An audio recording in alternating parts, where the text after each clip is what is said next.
ఒక 30 సంవత్సరాల క్రితము ఇట్లాంటి ఫుడ్ తింటుండే. ఇప్పుడు నేను తింటున్నా అదే అనమాట. చిన్నగా ఉన్నప్పుడు పొద్దున స్కూల్కి వెళ్ళేటప్పుడు రొట్టె తింటుండే. అది కూడా ఎట్లనో ఒకసారి చూసేయండి.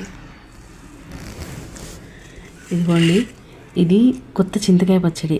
ఇది నేను నిన్ననే చేసిన అనమాట.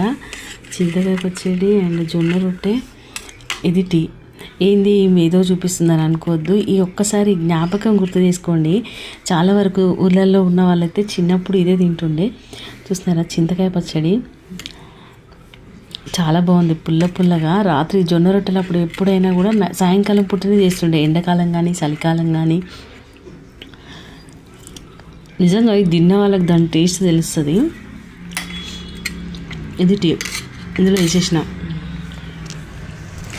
చిన్నపిల్లలాగా ఏంది అనుకోకండి, ఇది చిన్నప్పుడు తిన్న జ్ఞాపకం కదా, మళ్ళీ ఒకసారి రిమైండ్ చేసుకుందాం అని చెప్పేసి ఇట్లా పెట్టుకుని వీడియో తీస్తుంది అనమాట. ఇలా చాలామంది తినే ఉంటారు కదా, వాళ్ళందరికీ మళ్ళీ ఒకసారి గుర్తు చేయడం కోసం అనమాట.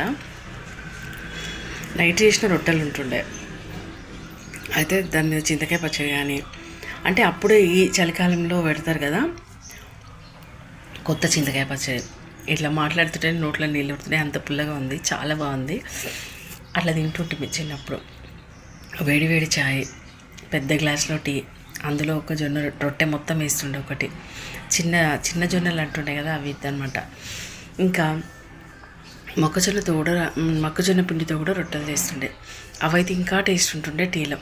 అట్లా టీలు వేసుకొని పొద్దున ఏదో ఒక పచ్చడి వేసుకొని తిన్న రోజులు అసలు నిజంగా అంటే అప్పుడంతా నచ్చాయో నచ్చలేదో గుర్తులేదు, కానీ ఇప్పుడు మాత్రం ఆ మెమరీ గుర్తు చేసుకుంటే మాత్రం చాలా బాగా అనిపిస్తుంది.